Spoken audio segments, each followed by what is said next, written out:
강명길의 다시 듣는 한국 현대사.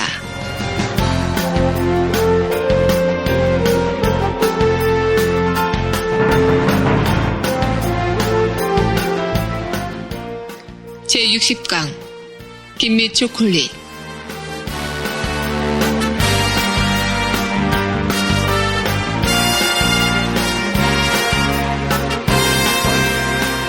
학생 여러분 안녕하세요. 일베를 감동시키는 교육방송 닥터강의 다시 듣는 한국현대사 아나운서 정혜림입니다. 본 방송은 박세길의 다시 쓰는 한국현대사와 서울대학교 출판부의 한국사 특강 그리고 고등학교 한국사 교과서를 토대로 진행됩니다. 오늘도 닥터강 강명기 선생님 함께합니다. 안녕하세요. 오랜만입니다. 반갑습니다.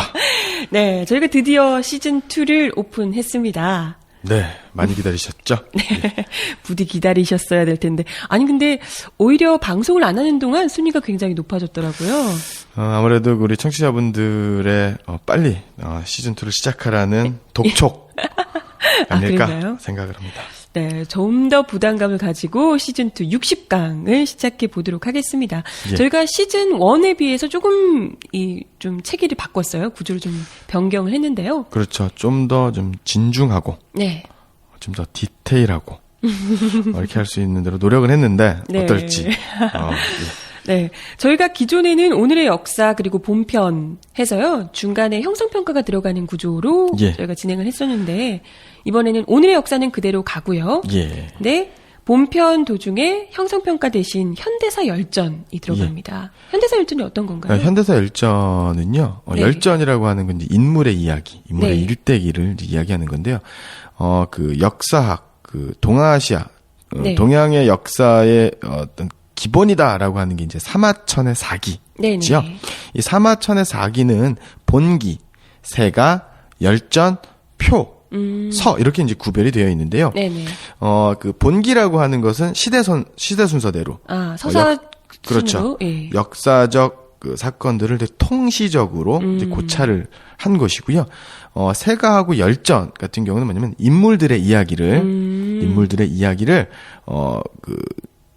중간중간에 그렇죠. 이렇게 끼워 넣기 그렇죠. 식으로. 그래서 역사의 어떤 시대적인 그다음에 또 종적인 모습과 이제 횡적인 모습을 엮어가면서 네네. 그 시대, 그 사건, 그 상황을 조금 더 좀 뭐랄까 좀 풍성하게 네네. 그다음에 또 이해를 도울 수 있는 그래서 어떤 역사적인 사건을 이제 시대 순으로 이제 주요 네. 사건별로 이제 지금까지 시즌 1에서 이렇게 했었다면 통시적인 그다음에 네. 또 공시적인 그러니까 역사의 시줄과 날줄을 엮어서 우리 청취자분들이 조금 더 수월하게 그다음에 또 보다 더 자세하게 네. 역사적 상황과 맥락을 이해할 수 있도록 네. 구성을 했다라는 걸 말씀드릴 수 있겠습니다. 네. 이 현대사 열전은 저희가 본편을 진행하는 도중에 같이 들으실 수 있도록 준비를 할 테고요.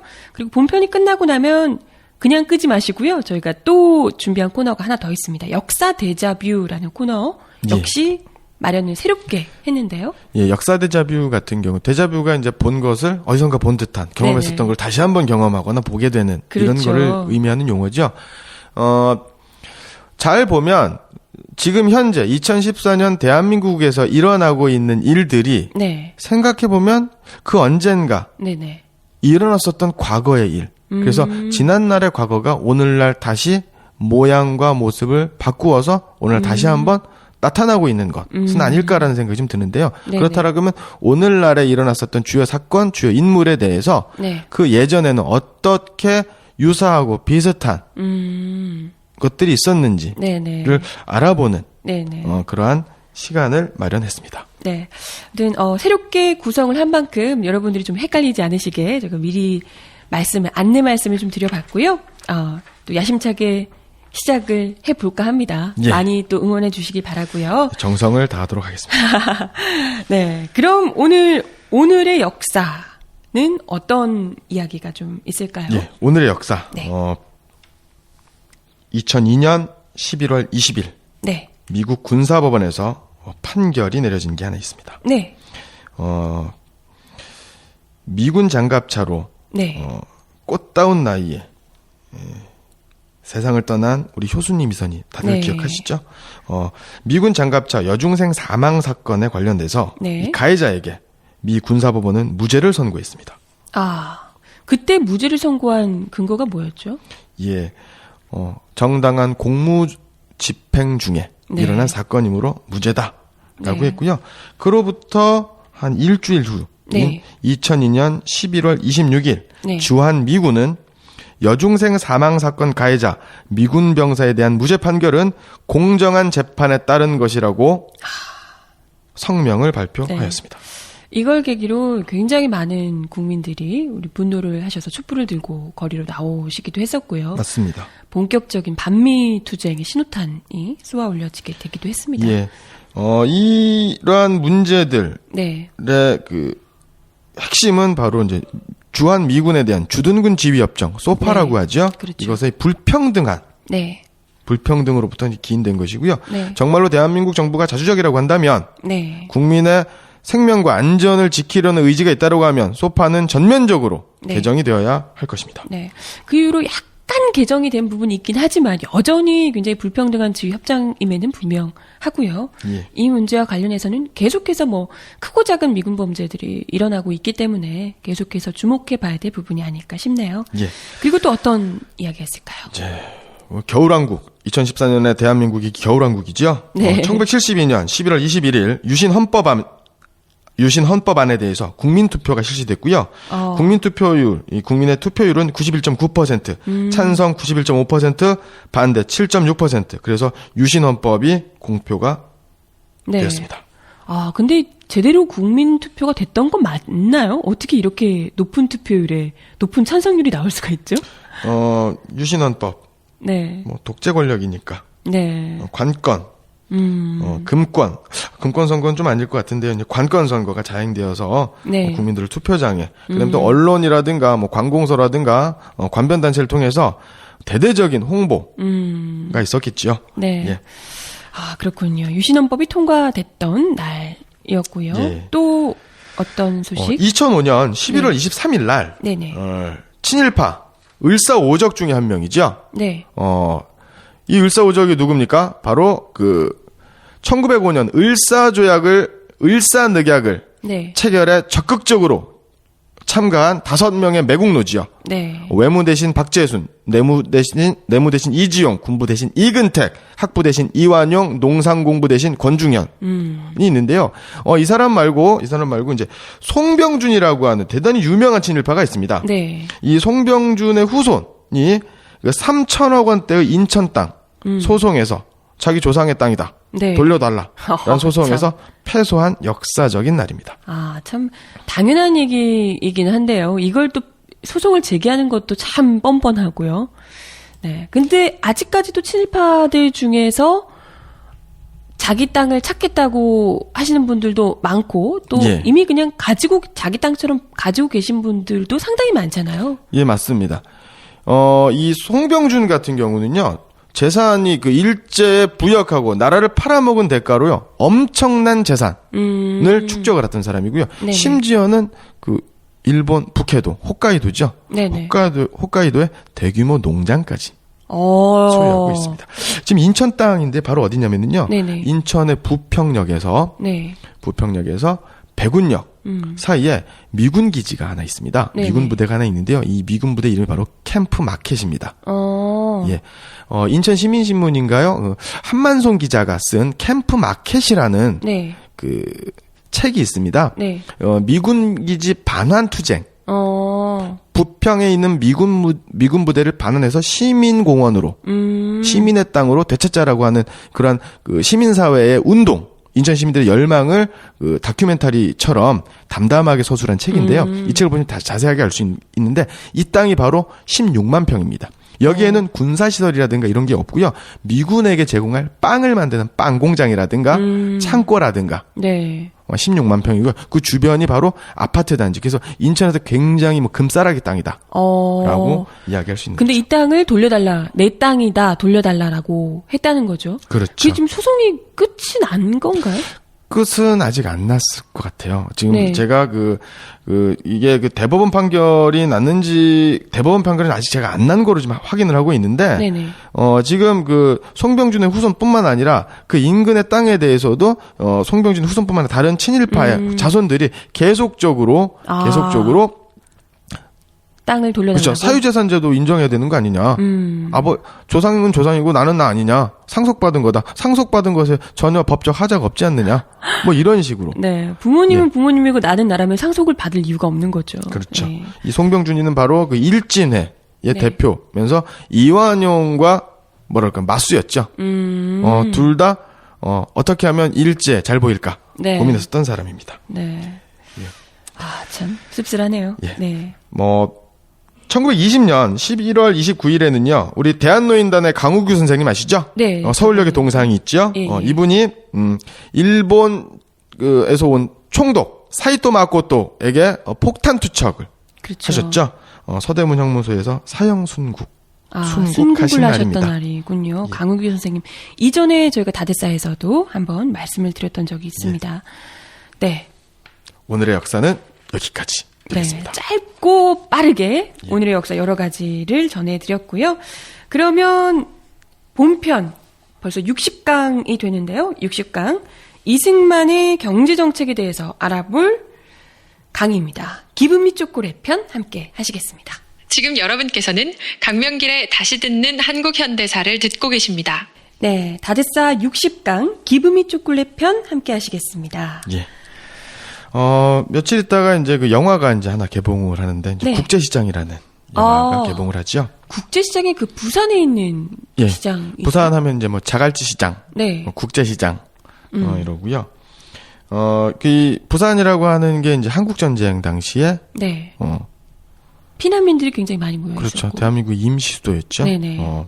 였고요. 이 국제시장이라는 이제 말 자체가 국제적인, 인터내셔널한 시장이니까, 그러네요. 한국전쟁 당시에, 뭐 그 이전부터, 일제강점기부터 이제 일제가 이제 침략을 하고, 일제의 물자들이 들어오고, 그 다음에 또 미국의 원조 네. 물자들이 들어오는 통로가 되는 거죠. 그렇군요. 예. 그렇기 때문에 그 외국 물건들이 되게 많았었고, 또 긍정적인 측면이라고 하면 뭐, 글쎄, 긍정적인지 부정적인지 모르겠지만 서양의 문물, 네네. 외래 문물이 들어오는 통로다. 이게 볼 수가 있는데요. 네네. 국제시장. 예. 대한민국이 1948년 네. 정부가 이제 수립이 되죠. 네. 임시정부를 계승해서 수립이 되는데, 그 이전에가 바로 이제 미군정 시기였었죠. 그렇죠. 그 다음에 이제 대한민국 정부가 수립이 되고, 네. 한국전쟁이 일어나게 되고, 네. 일제로 인해서 그 민족의 생존의 근간이 송두리째 네. 황폐화된 현실 속에서 네. 역사 청산, 친일 민족 반역자를 청산하고 네. 그다음에 토지 개혁을 이루고 어떤 경제 재건, 국가 재건의 발판을 마련하기 위해서 네. 얼마나 많은 노력을 기울였습니까? 네. 하지만 하나도 성공을 하지 못했죠. 네. 예. 그러다가 또 전쟁까지 이어지게 되면서 더더욱이 특히나 이승만 정부가 경제를 살리기 위한 노력을 굉장히 많이 기울였어야 함에도 불구하고 이게 좀 잘 진행이 되지 않았던, 오히려 자기 이 측근들의 호주머니만 채우는데 급급했다, 뭐 이런 평가들 할 수 있을 것 같습니다. 그래서 오늘 말씀드리려고 하는 게 네. 바로 미국의 원조 경제에 의해서 네. 대한민국 정부가 지탱이 되었고, 네. 그러한 과정에서 엄청난 부정과 부패, 네. 정경유착이 네. 있었다라는 사실을 좀 네. 말씀드리려고 하는 겁니다. 네. 그러면 그 식민지에서부터 네. 우리나라뿐만 아니라 세계 많은 나라와 민족들이 네. 제국주의자들의 어떤 식민지 상태에서 해방이 됨으로써 자기 민족의 어떤 독립국가를 네. 건설하기 위한 노력이 많이 펼쳐졌었죠. 네네. 그렇지만 실제로 제국주의 국가들에게 많은 수탈을 당했기 때문에 네. 국가를 올바르게 재건할 힘과 여력이 없습니다. 그렇기 때문에 외국으로부터의 도움이 절실했었던 거고, 그것이 이제 원조라는 형태로 나타나게 되는데요. 네. 대한민국 같은 경우에는 두 가지의 축, 즉 군사 원조와 경제 원조의 네. 축으로, 물론 한국 전쟁 당시까지는 군사 원조가 되게 네. 핵심적인 것이었죠. 예. 이 군사 원조가 일어났을 때, 그때는 뭐 현물, 무기라든가 군복이라든가부터 네. 해가지고, 군량미 개념의 그렇죠. 예. 그다음에 또 돈도 이제 많이 들어왔는데, 네네네. 국민방위군 사건이라는 게 있습니다. 네. 이 이게 한국 전쟁 때인가요? 그렇죠. 네. 전쟁에서 많은 인명 희생, 군인들, 민간인 군인들이 많이 희생을 당하니까 이제 네. 그 전투에 보낼 군인들이 없는 겁니다. 네. 그래서 국민방위군이라는 군대를 만들게 되는 거죠. 그러면 이 사람들에게 총도 지급해야 되고, 뭐 옷, 그쵸. 무기, 뭐 먹을 것도 그렇죠. 줘야 되고요. 그런데 이 국민방위군을 지탱해야 된 미국의 원조 물자라든가 어떤 그 국가 재정을 네. 부정하게 자신의 사리사욕을 채우기 위해서 중간에서 누가 빼돌리는군요. 그렇죠. 그래서 국민방위군 사건으로 9만 명이 굶어 죽고 얼어 죽는 엄청난 대형 참사가 일어나게 되는 거죠. 아니 얼마나 빼돌렸길래 9만 명이나 굶어 죽어요? 뭐 거의 다 빼돌렸다 이렇게 볼 수가 있는 겁니다. 이게 예. 이제 뭐 군사 원조로 어찌됐건 미국에서 또 그렇죠. 지원도 오고 했을 텐데 예. 그런 것이 제대로 이 정말 필요한 사람들에게 군인들에게 지급되지 못했다는 것을 보여주는 아주 극명한 사례라고 할 수가 예. 있겠네요.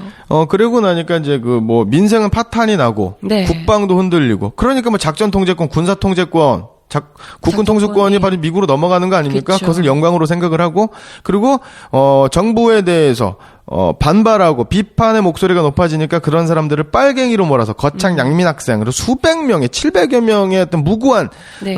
대한민국 국민들을 국가 공권력에 의해서 살해하고 학살하는 사건이 벌어지지 않습니까? 그렇죠. 그뿐만 아닙니다. 전쟁에서 실패한 네. 국민의 생명과 안전을 지키지 못한 이승만 정권에 대한 정치권의 반대, 네. 비판, 네네. 국민들의 어떤 비난 여론, 비판 여론이 들끓어지니까 피난 수도에서조차 그러한 국회의원들, 정부에 반발하는 사람들 빨갱이로 몰아서 네. 그랬죠. 감옥에 보내는 부산 정치파동이 일어나게 되는 겁니다. 네. 그러고 나서 이승만은 자신의 독재 권력을 유지하기 위해서 발췌 개헌이라든가 뭐 네네. 4.45 입개헌이라든가 이렇게 해서 독재 권력을 연장시키려고 했었던 거고요. 네네. 여기에 가장 핵심적인 역할을 했었던 게 바로 이제 경제 원조가 되는 겁니다. 네. 그러면 이 경제 원조는 정말로 미국이 네.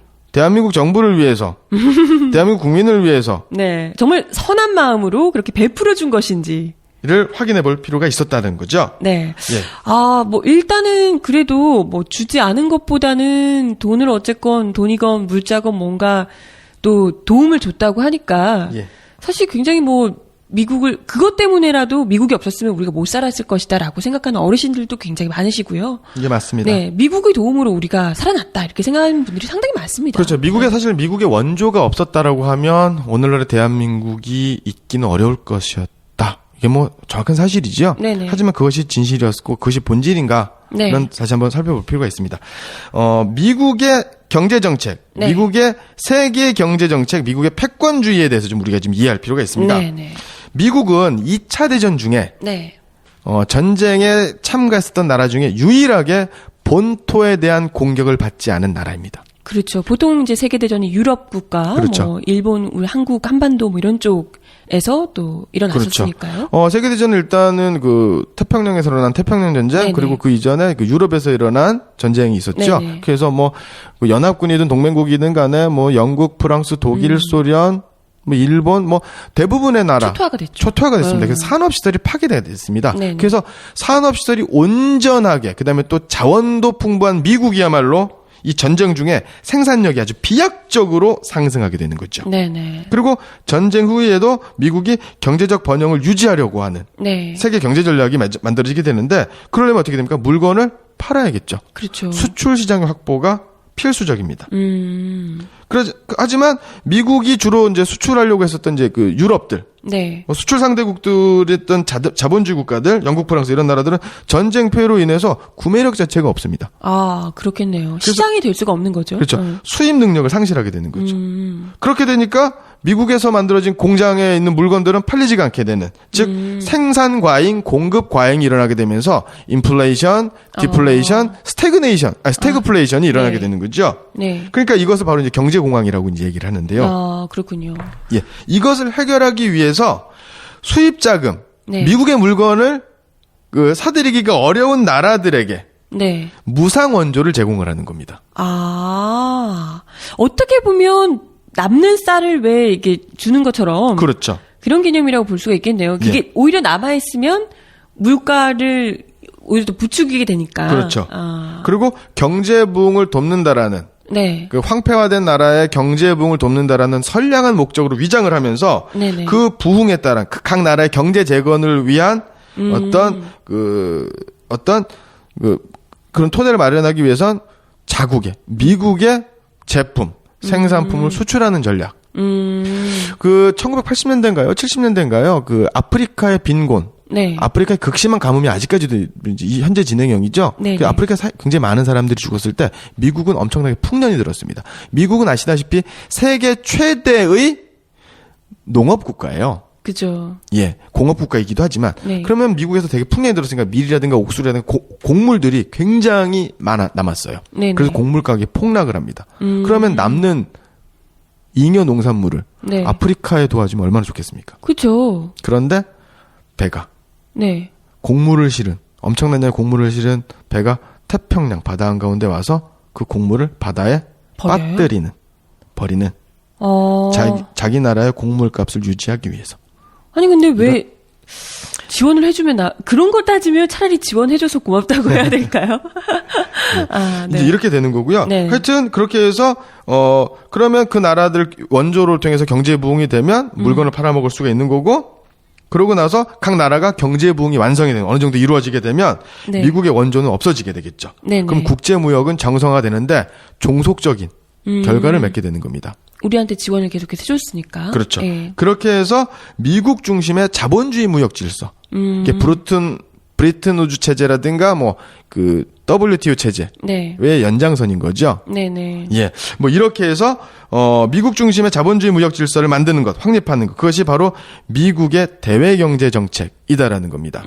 그렇다라고 하면 그러한 선상에서 한반도, 대한민국과 일본, 미국을 잇는 경제 라인, 경제 구조는 어때야 하는가가 바로 미국의 한반도 경제 정책의 핵심이고 원조 정책의 핵심이다. 네. 라고 이제 볼 수가 있다라는 겁니다. 또 이 한미일 간의 관계, 지금까지도 이어지고 있는 이 오묘한 한미일 관계를 또 정립할 수 있는 그런 또 이제 중요한 지점이 되지 않을까 하는 생각이 듭니다.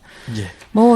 일단 일차적으로는 아까 얘기하신 대로 미국이 우리를 원조를 해주는 것은 분명하나 그것이 단지 자신들이 선량한 마음으로 100% 순전히 선량한 마음으로 돕고자 하는 마음으로 그렇게 준 것이 아니라 본인들의 이런 남아도는 공급을 주체하지 못하는 상황에서 그렇죠. 네, 일단은 또 일종의 좀 종속적인 자본주의 체제, 패권 국가로서의 지위를 유지하기 위한 이런 전략의 차원으로 원조를 들어갔던 측면이 있었다라고 이야기를 해주셨어요. 예. 1945년부터 61년까지 그러니까 네. 61년이 바로 언제죠? 그 5.16 군사 반란. 박정희가 헌법을 유린한 네. 군사 반란 때고요. 1945년은 이제 광복이 된 해죠. 남한에 제공된 미국의 경제 원조는 네. 31억 4천만 달러입니다. 이 원조 경제 시기를 그 한국 전쟁, 즉 휴전협정 이전과 이후로 나누면은요.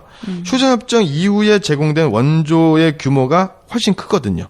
그렇다라고 하면 그 휴전협정 이전은 경제 원조보다는 군사 원조. 의 규모가 좀 컸었다라는 네네. 거죠. 그러니까 휴전협정이 체결될 즈음 되면은 어떤 그 한반도에서의 어떤 남과 북의 전쟁 상태는 네. 즉 어느 정도 좀 지리한 네. 싸움으로 됐었던 거고요. 자, 그렇게 되니까 미국의 입장에서는 반공 정권, 네. 미국의 입장을 지지하고 미국의 이해와 요구, 미국의 이익에 복무할 수 있는 반공 친미 정권의 안정화가 대단히 중요하겠죠. 그렇죠. 그리고 그 당시만 하더라도 그 60년대 초반 중반까지만 하더라도 남한보다는 북한의 경제력이 압도적이었어요. 네, 그렇다고 하더라고요. 예. 그렇기 때문에 경제마저 흔들리게 된다면 민중들이 네. 우리 국민들이 독재 권력에다가 친일 정권에다가 친미 정권, 네. 경제가 4대 안 정권, 좋으니? 그렇죠. 경제도 안 좋으니. 그러니까 그 정권의 친미 정권의 몰락을 방지할 필요가 있었다라는 거죠. 그렇죠. 예. 그래서 8.15부터 휴전협정 체결될 때까지 8년간 약 10억 달러 규모의 경제 원조가 제공이 됐는데 휴전협정 체결 이후 8년 동안은 21억, 약 3배 가까운 2.5배 되는 경제 원조가 제공됐죠. 네. 예. 그러면 이 경제 원조는 그 원조를 받는 대한민국과 원조를 제공해주는 나라를 이제 원조 공여국이라고 합니다. 네. 제공해주는. 네. 미국의 상황의 어떤 힘의 논리. 그러니까 갑과 을, 빌려주는 사람과 받는 사람. 그러니까 주는 사람과 받는 사람. 네. 그러니까 시혜의 관계. 네. 얘가 성립이 되게 되는 거죠. 당연히 이제 좀 종속적인 식민지라고 대놓고 얘기하진 않지만 어쨌건 이렇게 얻어 입고 얻어 먹는 입장이니까 당연히 좀 종속적인 입장이 될 수밖에 없을 그렇죠. 테고요. 나이 드신 어르신들, 저희 아버님만 하더라도 야 그때 미국이 밀가루 안 줬으면 미국 야 우리 또래 미군복 그 물들여가지고 입지 않은 사람들이 어디냐 그 군복 한번 입어보려고 얼마나 이런 말씀 많이 하십니다. 네네. 예, 그건 그 미국의 원조가 국민 경제, 국가 경제에 도움이 됐던 건 부인할 수 없는 사실인 거예요. 네네. 그건 맞습니다. 네. 하지만 원조가 정말로 아무런 대가 없이 무상으로 혹은 유상으로 제공되더라도 대한민국 정부에게 네. 그 원조를 받는 그 당사국인 대한민국과 대한민국 정부, 대한민국 국민에게 대단히 유리한 조건으로 주어졌었던 시혜며 네. 자선이라고 생각할 수 있겠는가? 네. 라는 게 바로 이제 문제 제기의 시작인데요. 네. 원조는 원조국의 일방적인 희생이고 그다음에 또 그 혜택을 받는 원조를 받는 나라의 일방적인 수혜다. 그래서 그 수혜를 받는 그런 원조를 받는 나라의 빈곤과 기아를 해소하고 경제 성장의 물적 토대와 기반을 마련하는 것이다라는 거죠. 네, 원래는 원조의 개념이 그런 거란 겁니다. 예. 목적을 가지고 있거나 뭔가 좀 바라는 게 있어서 하는 게 아니라 정말 그렇죠. 순수한 마음으로 그들을 돕기 위해서 하는 게 원조라는 거죠, 원래는. 그렇습니다. 근데 우리나라에 들어왔던 미군의 원조는 그런 것과는 좀 성격을 달리했다라는 예, 이야기고요. 맞습니다. 그러면 여기서 이런 고민을 할 수가 있는 거죠. 네. 원조를 해주는 미국의 일방적인 희생이었나? 네. 정말로 그 미국이 아무런 대가나 조건 없이 준 것인가? 네. 그러면 생각을 해봅시다. 식민지적 착취를 일삼던 나라 미국 제국주의 국가 아닙니까? 네. 영국, 프랑스, 독일 네. 다 제국주의 국가 아닙니까? 식민지를 거느렸던. 네네. 그런데 이 나라들이 2차 대전을 겪자마자 그 제국주의 국가였었는데 갑자기 돌변해서. 그렇죠. 갑자기 도덕적으로 변신한 거예요. 회개한 거예요. 그러면서 착한 사람으로. 네. 야, 그 신흥 독립국 옛날에 내가 식민지로 이웃 나라가 식민지로 삼던 이 찌질하고 가난하고 못 살고 미개한 나라에 야, 내가 아주 그냥 도와줘야겠구나. 갑자기 그렇게 될 일이 그렇죠. 없겠죠. 스크루지 영감이 변한 것도 아니고 그렇죠. 우리 네. 누굽니까? 옹고집 할아버지가 네. 변한 것도 아닌데 이런 일이 가능했었던가? 그 이유는 무엇인가를 네. 봐야 되는 겁니다.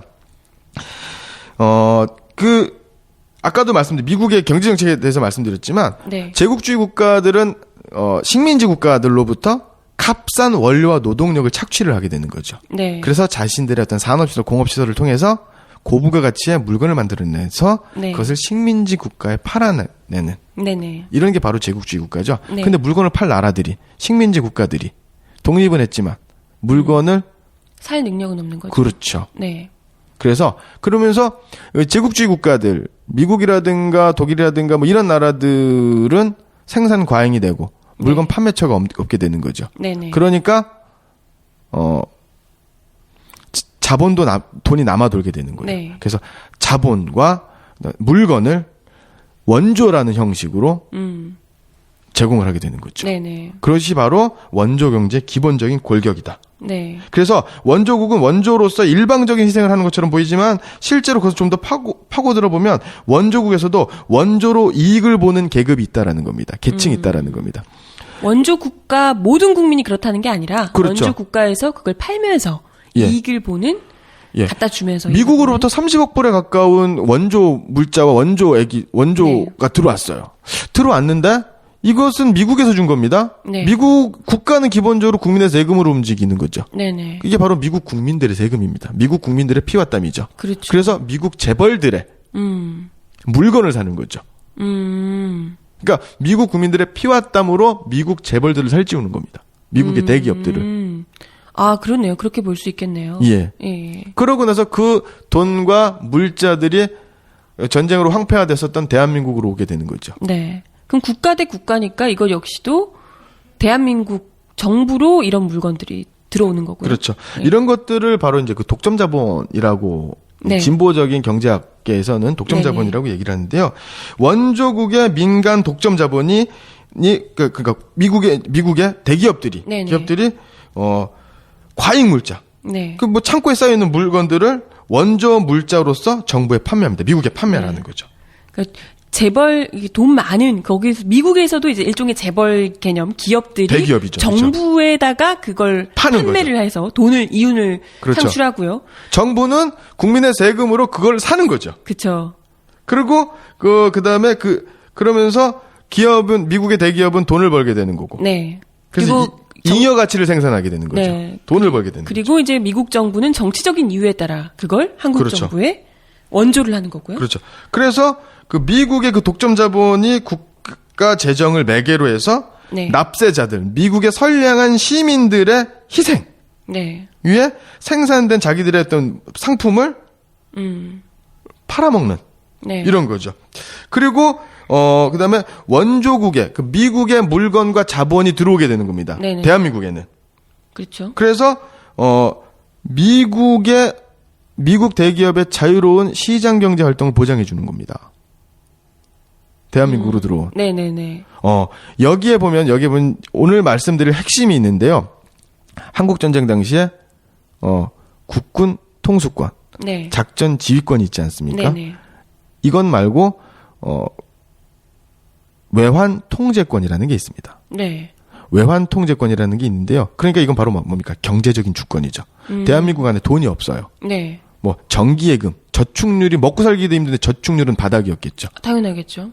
그렇죠? 그러니까 외환, 그러니까 미국 달러를 통해서 경제 부흥을 해야 되는데 네. 이것에 대한 통제권이 어디에 있었다?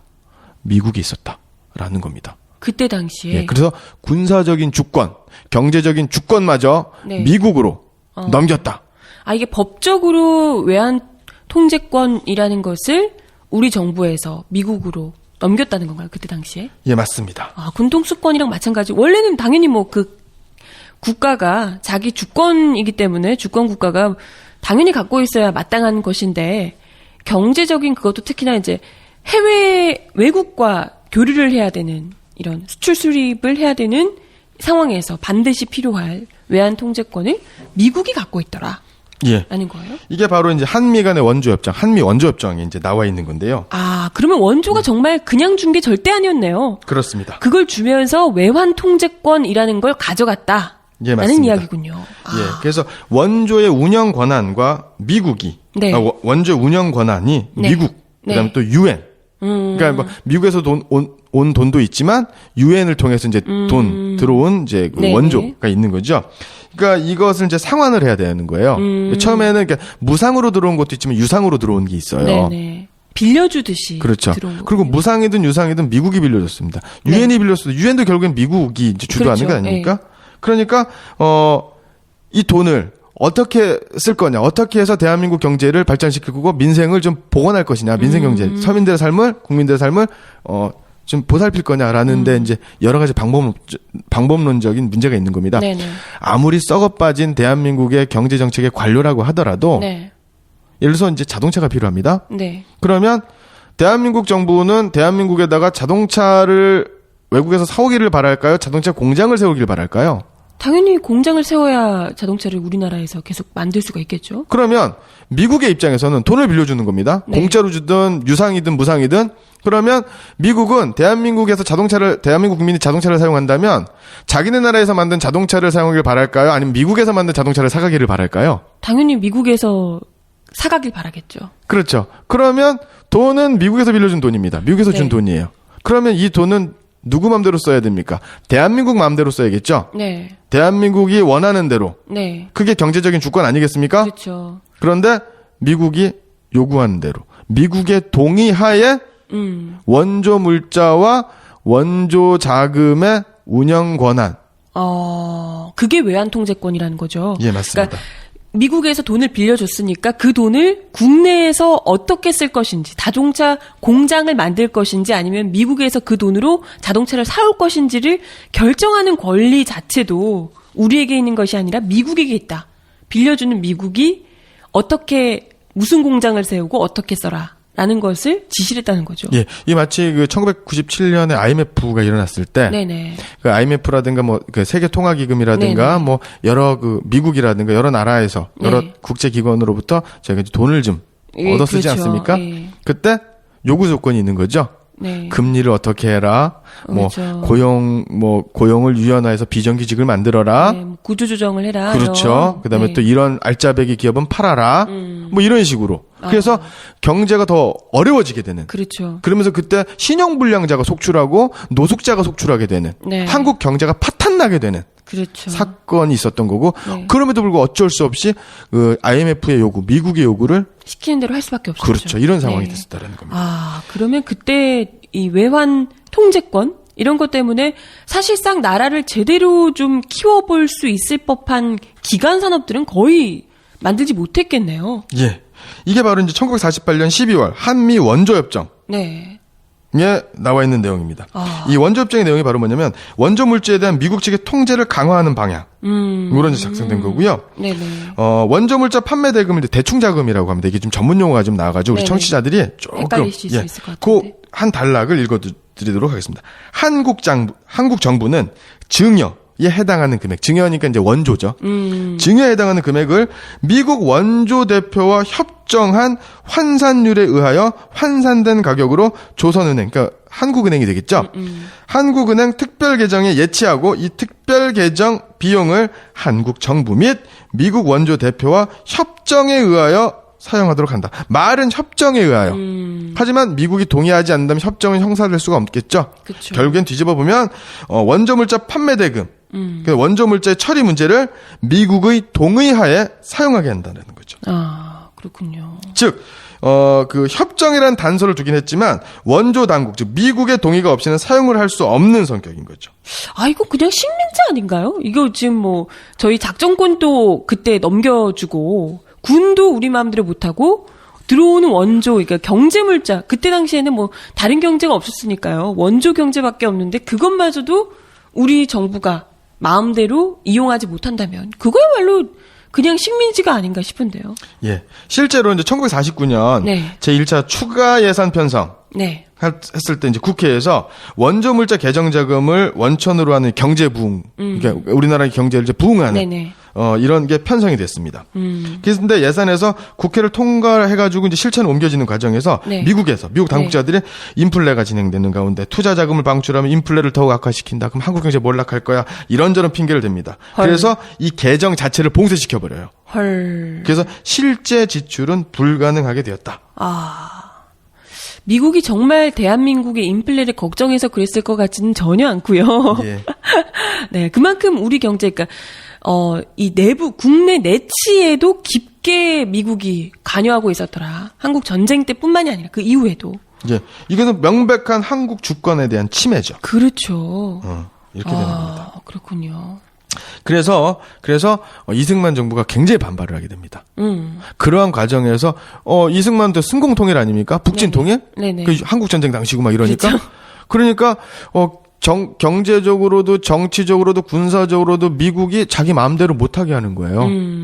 그리고 그 당시 정치 세력도 한민당 세력인데 자기 마음에 안 들고 막 이렇게 되는 겁니다. 그러니까 한민당을 빼고 자유당을 만들게 되는 거고 한민당의 세력들이 민주당이 되는 거고.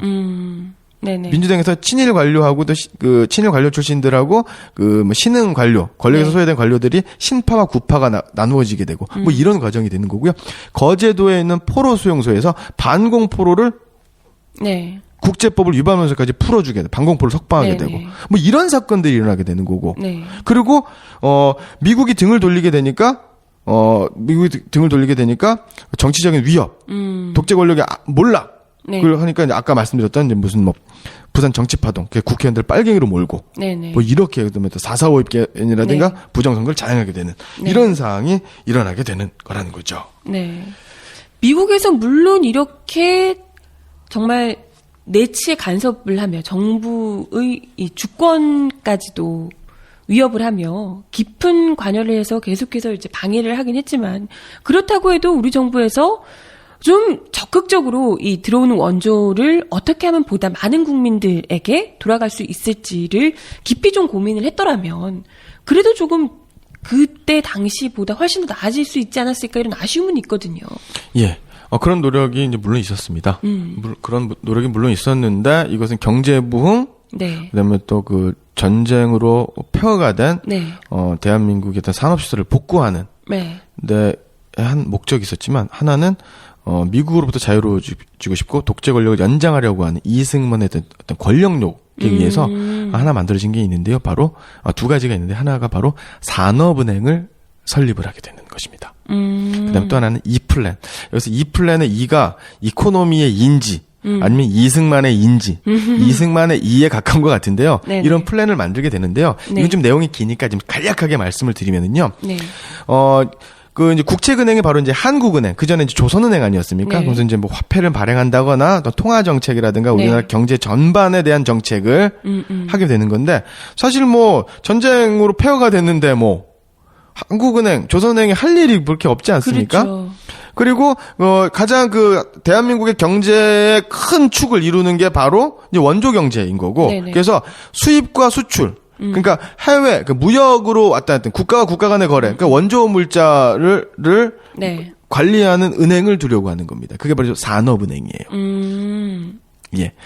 그래서 사실은 경제를 부흥하기 네. 위한 은행을 만들어야겠다. 그런 총괄 기구를 만들어야겠다라는 의미에서는 되게 긍정적인 의미에서는 산업은행을 만들려고 하는 거고, 부정적인 건 바로 뭐냐면 미국으로부터 들어온 돈을 미국과 관계없이 자기 마음대로 이승만 정권 마음대로 네. 쓰려고 하는 네. 이승만과 이승만의 측근 세력들의 어떤 음모가 아니, 있었다는 당장에 거죠. 지금 뭐 미국의 그 방해 공작 속에서, 방해 공작이라고 하긴 그렇지만 어쨌건 깊은 미국의 간섭 속에서 우리 정부가 미국의 간섭을 끊고 나름대로의 활로를 모색하려고 했다는 점은 저는 뭐 긍정적인 것 같은데, 그렇죠. 그것이 단지 국민들을 위해서가 아니라 자신들의 측근들, 자신과 측근들을 위해서만 그 자금을 운용하게 됐다는 거죠. 여기 이제 그런 바로 건수를 통해? 예. 바로 핵심적인 역할을 하는 사람이 이승만의 뭐랄까요? 복심이라고 할 수 있는 이기붕.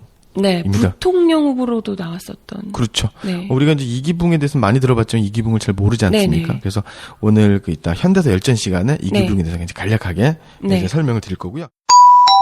현대사 열전. 독재자 이승만의 그림자 이기붕. 1986년 충북 괴산 출생의 이기붕은 그의 징조부가 영모의 가담에 사약을 받은 몰락 양반의 독자로 태어나 불우한 유년 시절을 보냈다. 홀어머니의 뒷바라지로 보성학교를 졸업한 이기붕은 상해를 거쳐 미국으로 밀항해 청소부, 술집 종업원 등을 전전하다 1923년 아이오와주의 테이벌 대학을 졸업하였다. 뉴욕 한국인 교회에 기숙하던 이기붕은 이승만을 만나게 되었고 허정, 장덕수, 김말란 등과 교류하였다. 이때 이화여자 전문학교의 장학생인 박마리아를 만나 결혼하였다. 허약하고 내성적인 성격의 이기붕은 1934년 귀국 후에 식료품을 열었다가 실패하고 국일관 지배인을 지내다가 지인들에게 빚을 얻어 다방을 운영하기도 하였으며 4.19 당시 과도 정보수반이었던 허정과 광산 투기에도 손을 댔지만 실패하였다. 미국에서의 인연으로 이승만이 귀국하자 서무 담당 비서로 일하기 시작하였고 윤보선에 이어 2대 서울시장, 국방부 장관, 대한체육회장, 국회의장, 부통령 등을 역임하는 등 승승장구하였는데 그의 출세에는 이승만의 부인 프란체스카의 한국어 선생이자 개인 비서였던 이화여대 영문과 교수인 부인 박마리아의 역할이 핵심적이었다는 것이 정설이다. 문고리 권력의 핵심인 이기붕은 1950년 명방직 공장을 설립한 정재우를 방직 재벌로 성장시켰고 입찰가 3위에도 저축은행을 불화받을 수 있었다. 또한 이기붕은 이정재 등의 정치 깡패들을 동원해 야당 정치인에 대한 테러, 4.4 오입 개헌, 3.15 부정선거 등을 자행하기도 하였다. 자신의 아들 이강석을 이승만의 양자로 들일 만큼 충성스러웠던 이기붕은 4.19 혁명으로 이승만이 하야하자 경무대에서 일가족이 권총 자살하는 것으로 비극적 종말을 맞게 됐다. 한편 이기붕 일가의 죽음은 자살이 아니라 이승만 정권기에 무수히 자행된 퇴로와 암살의 배후를 은폐하기 위한 또 다른 암살이라는 의혹이 제기되기도 했다. 4.19 직후 이기붕의 집에서 발견된 현금이 70억이었다고 하며 가족이 살던 집은 제2공화국 당시 국가에 환수돼 집터에 4.19 혁명 기념 도서관이 건립되었다. 네. 그러면 미국의 원조 자금이 어떻게 국내에 이용이 되었고 그것은 네. 누구를 위해서 사용이 되었는지를 확인할 필요가 네. 있는 겁니다. 네.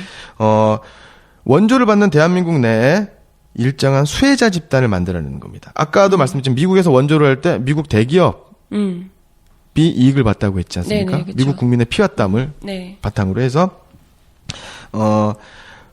원조를 제공받는 나라를 수원국이라고 하는데요. 네. 이 그 수원국에서 특정한 수혜자 집단을 만들어내게 됩니다. 바로 이제 오늘날의 재벌로 이제 되는 건데요. 대표적인 게 바로 이제 삼백산업이라는 게 있습니다. 네. 먹고 살아야 되니까 네. 세 가지 하얀 거: 설탕, 밀가루, 면방직공업, 네. 아, 세 가지 하얀 산업에서 그렇죠. 삼백산업. 제분, 제당, 면방지. 그래서 소비재공업입니다. 네. 그러니까 대한민국 정부에서는 국가기관산업, 뭐 네. 중공업이라든가 기계공업이라든가 이런 걸 만들어야 되는데 미국에서는 소비재 산업만 강요하는 거예요. 그런 걸 못하게 막으니까. 그렇죠. 예. 왜냐하면 우리가 경제가 발전하고 공업이 발전하면 미국의 경제적인 패권이 네. 줄어드니까. 네네. 지금도 보면은 그런 예를 하나 들 수 있는데요. 우리가 삼성이라든가 LG라든가 국내 대기업, 재벌 네. 기업에서 고부가 가치에, 핸드폰을 만듭니다. 네. 핸드폰은 세계 제1등이죠, 우리가. 그렇죠.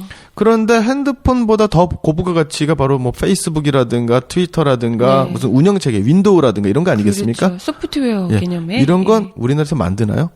아, 많이 못 맞아. 만들죠. 예. 만들려고 노력을 하는데 중소기업이 만들죠. 대기업은 안 하지 않습니까? 네네. 그건 누가 합니까? 미국에서 하죠.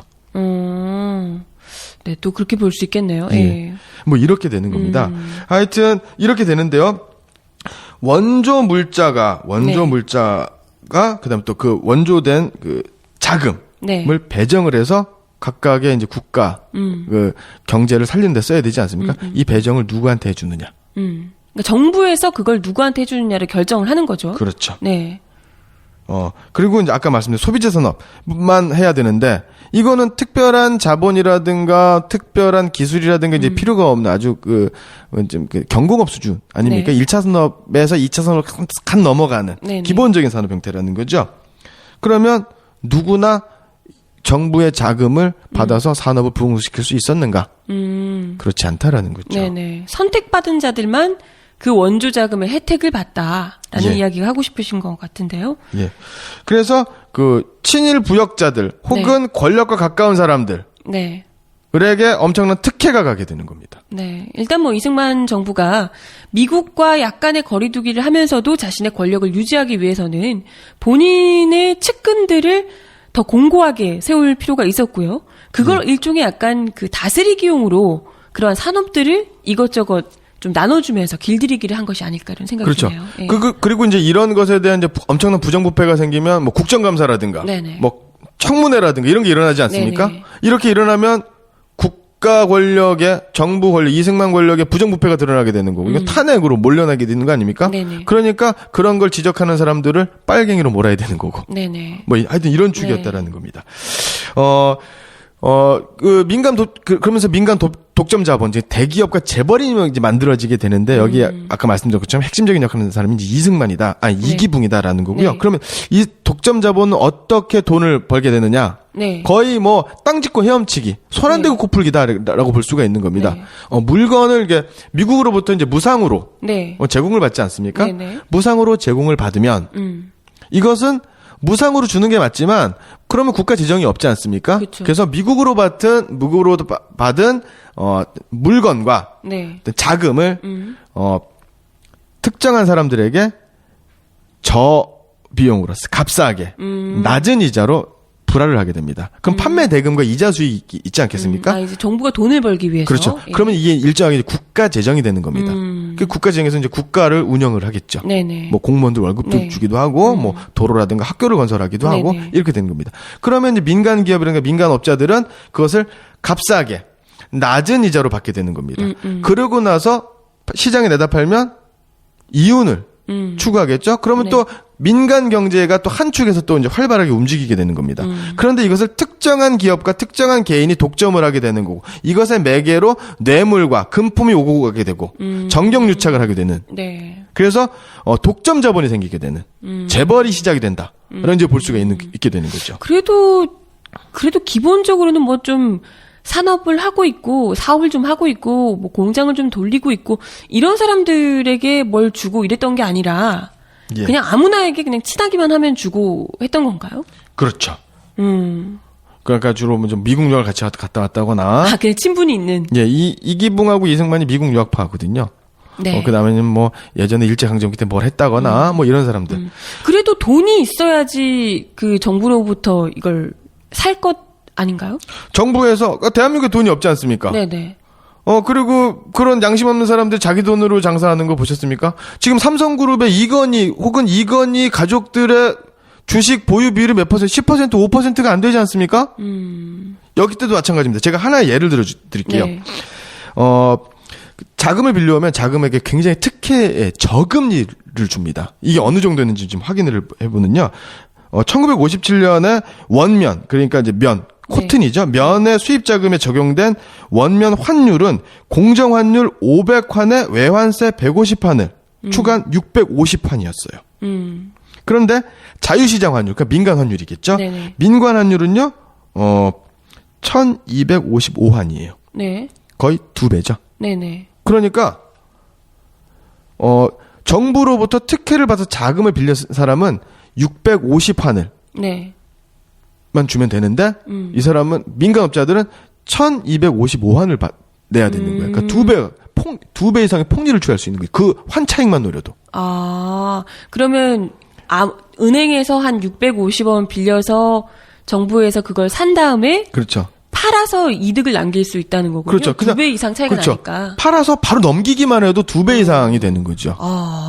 그렇구나. 예. 그럼 뭐 정말 돈이 없이도 정부의 인맥만 잘 되면 그렇죠. 내가 미국에서 같이 갔다 왔는데 라고 하면서 인맥만 되면 그런 알짜배기 가만히 돈 놓고 돈 먹는 그런 장사를 하면서 부를 축적할 수 있었단 말입니다. 그렇죠.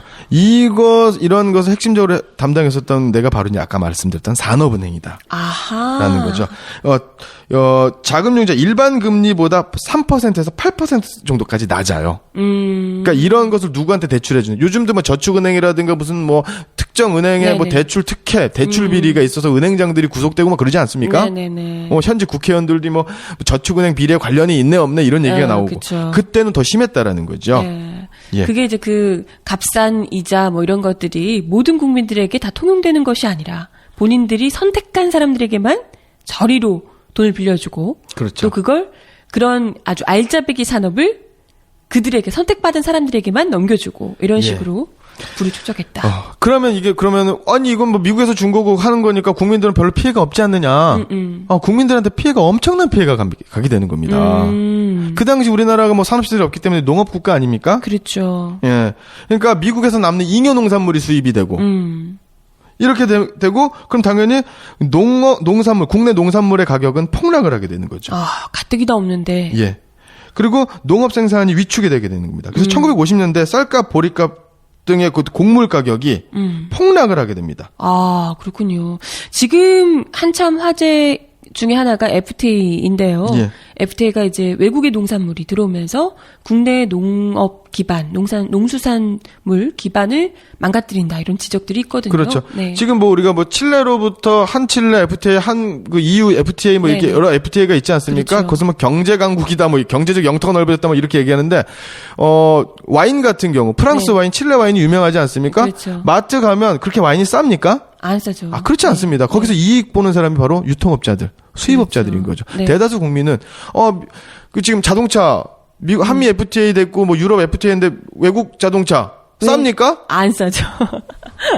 네. 그렇지 않습니까? 뭐 이렇게 되는 거고요. 그래서 농민들은 부를 축적하기는커녕 빚더미인지 올라앉게 되는 겁니다. 아. 그러면 농업은 어떻게 됩니까? 도태되는 거죠. 네네. 그러면 농민 파산, 이농, 탈농, 즉 이촌 향도 현상. 아, 이런 식으로 부추기게 되는군요. 예, 그렇게 되면 그 농촌의 노동력들이 도시로 몰려오게 되는 거죠. 그쵸. 그러면 저임금 노동자가 되는 겁니다. 네. 거기서 이제 조세희의 난쟁이가 쏘아올린 작은 공에 나오는 그렇게 그런 되는 노동자들이 되는 거죠. 전태일 열사 예, 같은. 그것이 박정희 정권, 전두환 노태우 정권까지 끊임없이 이어지게 되는 하나의 축이 되는 거죠. 네. 정말 모든 국민에게 돌아갔어야 할 원조의 손길이 일부에게 집중되면서 그들은 유산 계급으로 만들어주고 그리고 나머지 그 이승만 대통령과 관련이 없는 나머지 국민들 개인적 친분을 맺지 못했던 분들은 다들 이 빈농으로 또는 저임금 노동자로 전락하게 됐다. 예, 맞습니다. 한마디로 말씀드리면은요, 그 잉여 농산물이라든가, 잉여 물자라든가, 그다음에 또 잉여 자본이 원조라는 명목으로 네. 국내에 들어오게 되면서, 우리나라의 농업과 공업은 피폐됩니다. 농업은 파탄이 나게 되는 거고, 공업은 소비재 산업 중심으로, 기초 산업 중심으로만 되게 됩니다. 그래서 네. 기초라고 하는 게 기초학문이 중요할 때 기초가 아니고요. 그렇죠. 아주 생존의 기본적인 것. 네. 이렇게 되는 거고요. 그렇게 되는 거고 미국 경제 원조로 인해서 최대 혜택을 입은 사람은 독점 자본, 재벌과 대기업이 되는 거고 네. 가장 큰 피해자는 노동자와 농민이 되게 되는 네. 민중들이 되는 이런 현상이 되는 거죠. 그렇군요. 예. 참 이승만 정부를 이끌어왔던 원조 경제가 어떤 식으로 진행이 되어 왔는지를 말씀을 좀 드렸고요. 아까 이야기 드린 대로 외환 통제권이 미국에 있어서 미국의 지휘하에 통제하에 우리 경제가 운영이 됐고 이것의 눈을 감시를 피해서 경제를 나름대로 꾸렸던 이승만 정부가 취했던 정책이 자신의 편들에게 예. 재벌을 키우고 재벌로 키우고 그 원조된 물자 그리고 자본을 일부에게만 축적시켜주는 방식으로 오히려 국가 경제를 불균형하게 만들었더라라는 이야기셨습니다. 예, 맞습니다. 마무리를 말씀드리면요. 네네. 이승만 정권은 미국의 그 원조 물자를 네. 실소유주에 대한 직접 배급, 내지는 국가 주도의 기간 산업 건설, 이런 데 했어야 됨에도 불구하고, 네, 특정한 기업, 그렇죠. 특정인에게 엄청난 혜택을 줌으로 인해서 대한민국 경제의 네, 근간을 근본에서부터 송두리째 흔들어버리고 네, 그래서 2014년 대한민국 왜곡된 경제 구조로 네, 연장시키는 장본인이었다라고 이제 볼 수가 있는 겁니다. 네. 아, 참, 전쟁이라는 것이요. 모든 기간 산업들부터 시작해서 다 이제 초토화시켜 놓는 것이기 때문에요. 원전부터 다시 시작을 하는 개념입니다. 그렇기 때문에 첫 그 밑에 바닥을 다지고 하는 작업들이 너무나도 중요했을 텐데요.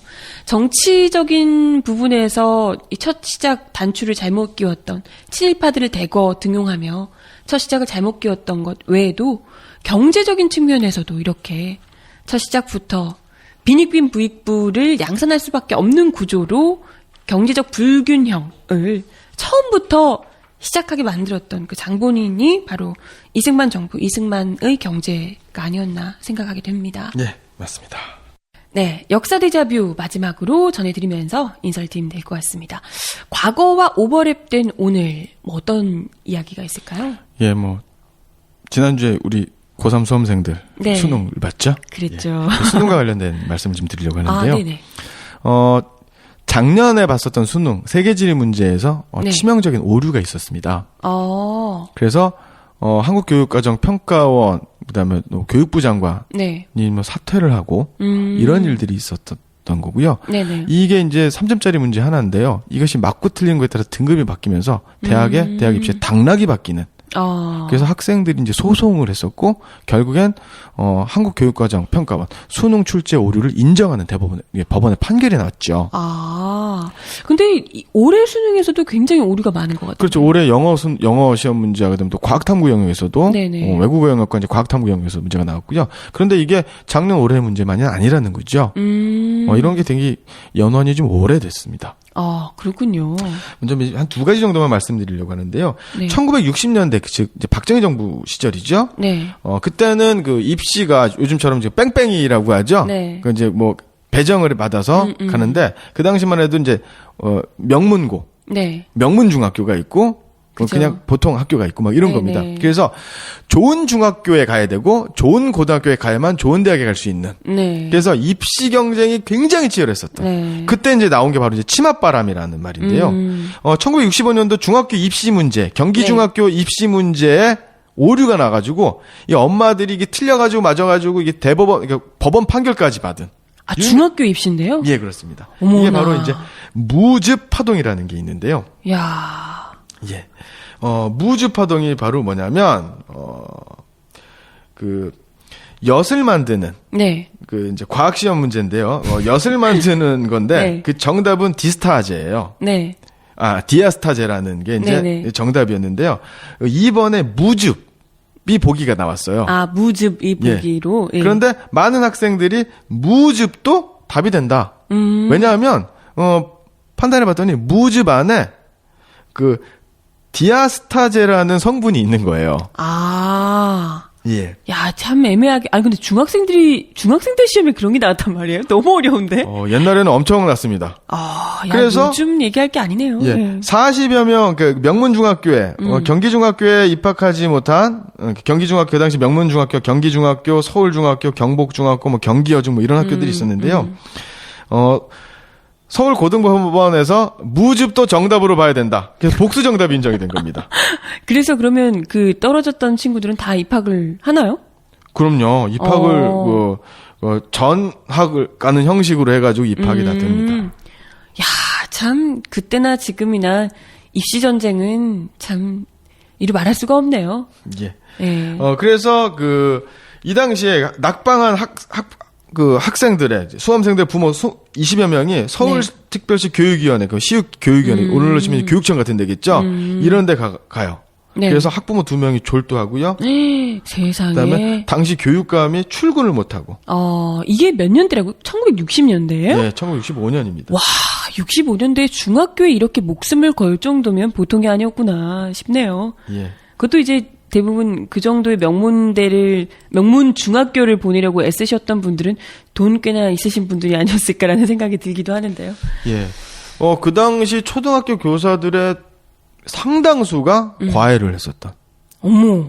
저도 이런 말씀 드리면 안 되는데 저의 첫 사교육이 바로 이제 초등학교 2학년 때입니다. 2학년 때인데요. 그 엄마 손을 잡고 이제 따라갔는데 어떤 건물이 지하실이었어요. 지하실이었는데 학생들이 한 50명 정도가 앉아가지고 책을 읽고 있는 거예요. 그때 기억나는 게 그 파브로 곤충기인가 무슨 거야? 쇠똥구리인가 말똥구리가 나오는. 어머나. 야, 요즘 사교육 열풍 이런 거 너무 아래까지 내려간다. 어린 친구들한테까지 내려간다. 이런 비판할 게 못 되네요. 예. 60년대 마찬가지입니다. 예. 그리고 한 2년 있다가 또 엄청난 아까 이제 무즙 파동이라고 했잖아요. 이제 창칼 파동이 생깁니다. 창칼 파동. 예. 중학교 입시 문제에서 이제 미술 13번 문제입니다. 13번 문제 이런 게 나옵니다. 목판화를 새길 때 창칼을 바르게 쓴 그림은 뭐냐? 이제 고르는 거예요. 그러니까 그 판화로 새길 때 여러 가지 조각칼이 필요하지 않습니까? 그때 창칼을 어떻게 해야 되는 거냐? 그래서 여기서 이제 정답 시비가 있는 겁니다. 이렇게 새겨도 되는 거 아니냐? 저렇게 새겨도 되는 거 아니냐? 이래가지고 낙방생 학부모 549명이 소송을 제기합니다. 세상에. 그래서 대법원까지 상고를 했지만 패소해서 결국엔 불합격 처리된 일이 있었다라는 겁니다. 그 외에도 수능에서도 94학년도 대학 입시부터 이제 적용이 된 수능에서도 거의 뭐 한 2, 3년에 한 번꼴로 수능 문제 출제 오류가 있었다라는 거죠. 참. 사실 지나고 보면 그것이 입시가 그렇게까지 큰 문제는 아닌데요. 또 당사자들에게는 또 우리 수능 보셨을 학생들도 많으실 테니까요. 또 최근에 수능 끝나자마자 이번에는 수능이 굉장히 쉬웠다고 하더라고요. 제가 가르치는 국어는 대단히 어려웠습니다. 아, 그랬나요? 네. 수능이 전체적으로 좀 쉬운 편이어서 예. 이것 때문에 오히려 또 이제 다른 친구들은 다 잘 봤는데 생각보다 못 본 친구들이 스스로 목숨을 끊는 사례들도 있고 하더라고요. 예, 맞습니다. 지금 최근에 신문 뉴스를 보니까 그 고3 수험생들의 잇따른 자살이 있는데요. 너무 좀 안타까운 일입니다. 이것은 학생들의 잘못, 우리 어린 친구들, 청소년들의 잘못이 아니라 저의 잘못, 우리 어른들의 잘못이 아닐까라는 생각이 좀 들고요. 네. 사교육에 종사하는 네. 저로서 큰 그 책임감과 네. 안타까움이 드는데요. 네. 예. 그렇다 하더라도 이런 부조리한 현실에 맞설 수 있는 게 바로 젊은이들의 패기와 열정 아니겠습니까? 네. 모쪼록 용기를 잃지 말으시고 그쵸. 더욱 힘을 내서 네. 미래를 살아남아야 향해 다음 기회가 또 있으니까요. 예, 기운 내시기 바랍니다. 네. 아무튼 오늘 역사 데자뷰 수능 오류, 수능 문제 출제 오류의 과거와 오늘 함께 맞춰봤습니다. 네. 오늘 60강 기분이 초콜릿 편 이승만의 경제정책 전체적으로 모두 함께 하셨고요. 오늘 강의 마감하면서 말씀드리실 내용이 있다고 들었는데. 예. 제가 수도권에서 최초로 강연을 하게 되었습니다. 우와. 어떤 예, 강연인가요? 제가 그 부산의 모 대학에서 네. 이제 강연을 한 적은 몇 번 있지만 네네. 서울에서 네. 강연은 오프라인에서 강연은 이제 처음으로 이제 하게 되는데요. 네. 이건 이제 학원 수업하고는 별개인 거죠. 그렇죠. 학원 네네. 수업하고는 전혀 별개가 되겠습니다. 네. 이게 지금 다드사와 마찬가지로 역사 강의를 지금 하시겠다는 이야기고요. 예. 네. 어디서 우리 애청자분들께서 직접 강 선생님을 보실 수 있는 건가요? 예, 어디에서 보실 수 있냐면은요. 네. 이제 구로역. 네. 지금 구로역이라든가 1호선 구로역, 2호선 대림역에서 좀 네. 가깝고요. 구로 아트밸리 소강당에서 네. 매주 수요일 그러니까 11월 26일, 12월 3일, 10월 12월 10일 네. 3주에 걸쳐서 매주 수요일 7시 30분부터 시작을 합니다. 장소는 구로 아트밸리 소강당이고요. 네. 3번 강의를 이제 1, 2, 3강을 하시는 거고요. 11월 예. 26일이 첫 번째 강의입니다. 강의 제목은 개념 청년으로 거듭나는 돌직구 한국 현대사가 되겠습니다. 네. 과연 우리 애청자분들께서 많이 또 강 선생님 닥터강의 직강을 들으시러 오실 수 있으실지 참고로 모르겠네요. 굉장히 재밌습니다. 재밌고요. 네. 네. 강의료가 있습니다. 강의비는요. 3회 합쳐서 15,000원입니다. 그러니까 그러니까 한 번에 회당- 5,000원이군요. 예, 그러니까 조금 비싼 커피 한 잔이다. 아우, 예. 돌직구 한국사 정도 들으려면 그 정도는. 예, 커피 한 잔과 올바른 역사 의식을 맞바꾼다라는 생각으로 많은 관심과 참석, 격려 부탁드리겠습니다. 네, 요즘 연예인과 마찬가지로 잘 나가시는 닥터강 선생님이기 아유, 때문에. 과찬이시고요. 많이 네. 관심 가져주셔서 네. 더 무거운 책임감을 느낍니다. 더 정성을 다하도록 하겠습니다. 네, 오늘 60강 김미 초콜릿반 함께 하셨습니다. 오늘도 말씀 감사합니다. 고맙습니다. 네.